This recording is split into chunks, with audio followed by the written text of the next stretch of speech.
여러분 반갑습니다. 지중해 세상만사 시간입니다. 무능과 독선, 부패와 불법으로 나라를 망치고 있는 문재인 정권은 그가 취임사에서 밝혔던 과는 완전히 다른 방향으로 나라를 끌고 가고 있습니다. 이 문재인 정권은 기회는 불평등하고 과정은 불공정하며 결과는 전혀 정의롭지 못한 정권입니다.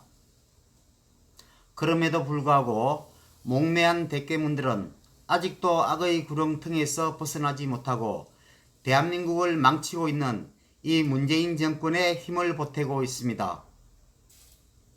이런 매국노와 같은 사람들은 이성과 냉철한 판단력을 상실한 채 오직 문재인 정권의 국민 평화를 정점에 서서 문재인을 옹호하고 있습니다. 이 문재인 정권의 대표적 나라 말아먹기가 포퓰리즘이라고 할 수 있습니다. 지난 연말 예산안 날치기 통과로 새해에도 온갖 명목의 선심성 현금 뿌리기 사업이 펼쳐지게 됐습니다. 769만 명에게 17조 원의 기초연금, 세금 알바에 26조 원, 차상위 계층 청년에게 3년간 적금 1,440만원 지급 등 끝이 없습니다. 적자국채 60조 원까지 찍어 마련하는 올해 예산 512조 3천억 원 중 180조 원이 복지 예산이라고 할 수 있습니다. 문재인 대통령은 새해 첫날 시민들에게 우리는 행복할 자격이 있다라고 말을 했습니다. 전 세계 인류 중 행복할 자격이 없는 인간은 단 한 명도 없을 것입니다. 하지만 현실은 불행한 사람이 훨씬 더 많습니다. 대부분 정부의 정책 잘못으로 인하여 많은 국민들은 불행한 삶을 살고 있다고 할 수 있습니다. 그 잘못된 정책의 대표가 바로 포퓰리즘입니다.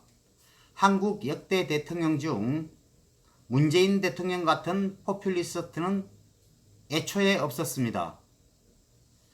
포퓰리스트 정치인들은 국민 감성을 잘 자극하기도 합니다.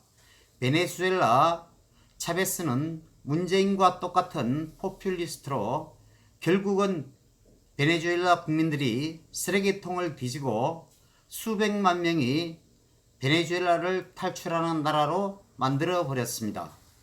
아르헨티나 페론 정권과 그 뒤를 이은 좌파 정권은 노동자, 서민의 정부라면서 온갖 복지 혜택을 쏟아냈습니다.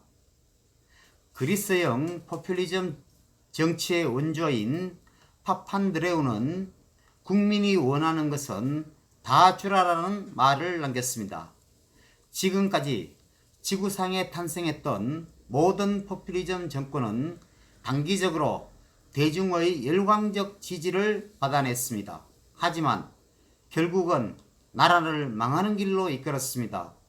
번 것 이상으로 쓰는 사람과 그 가족은 100% 비장한 결말을 맞게 되어 있습니다.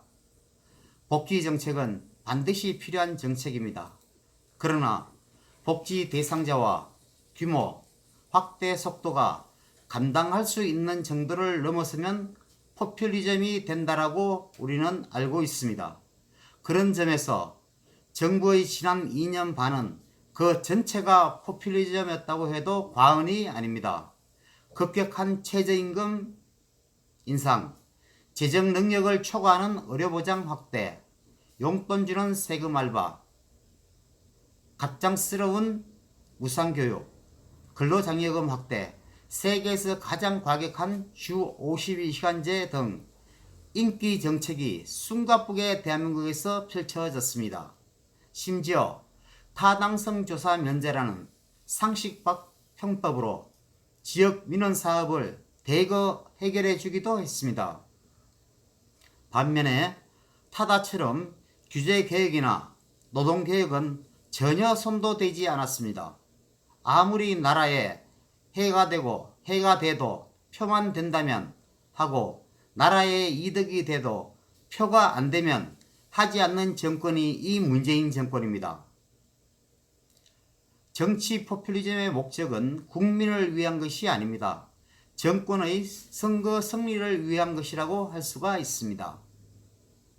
포퓰리즘 정치의 폭주를 막는 것은 결국 국민 목일 수밖에 없습니다. 대부분의 나라에서 국민이 포퓰리즘의 유혹에 졌다고 할 수가 있습니다. 남미와 남유럽이 대표적인 예입니다. 모두 쇠락의 길을 걸었습니다. 하지만 예외적이긴 하지만 포퓰리즘에 제동을 건 국민도 없지는 않았습니다.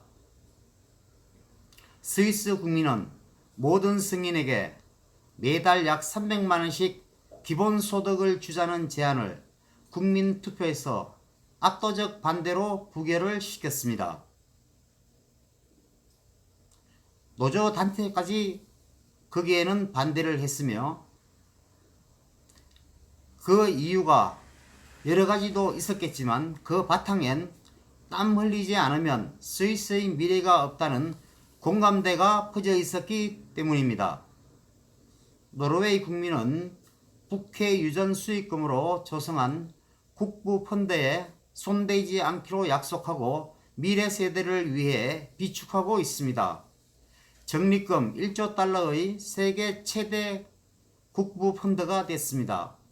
독일 좌파 사회당은 동독과 합치는 후유증으로 인해서 경제가 침체되자 노동개혁에 나섰습니다. 사회당 정권은 그 다음 총선에서 패배했지만 정권을 넘겨받은 메르켈 우파 정부가 개혁 작업을 완수를 했습니다. 오는 4월 총선에서 우리 국민은 큰 시험에 들게 되었습니다. 병을 고치려면 설탕물 대신 선약을 먹어야 하는데 세금으로 현금을 지급받는 국민이 1200만 명을 넘어섰습니다. 현금 복지 종류만 2000종에 육박한다고 합니다. 포퓰리즘이 선거에서 이기는 이유는 그 피해가 나타나는데 시간이 많이 걸리기 때문입니다. 유권자들이 포퓰리즘에 대해 단호히 아니다라고 말해야만 우리 경제의 덤병을 고치고 복지를 제 궤도로 끌고 갈 수 있을 것입니다. 국민이 현명한 판단을 해야 나라를 살릴 수 있습니다. 오늘은 여기까지 말씀드리겠습니다. 감사합니다.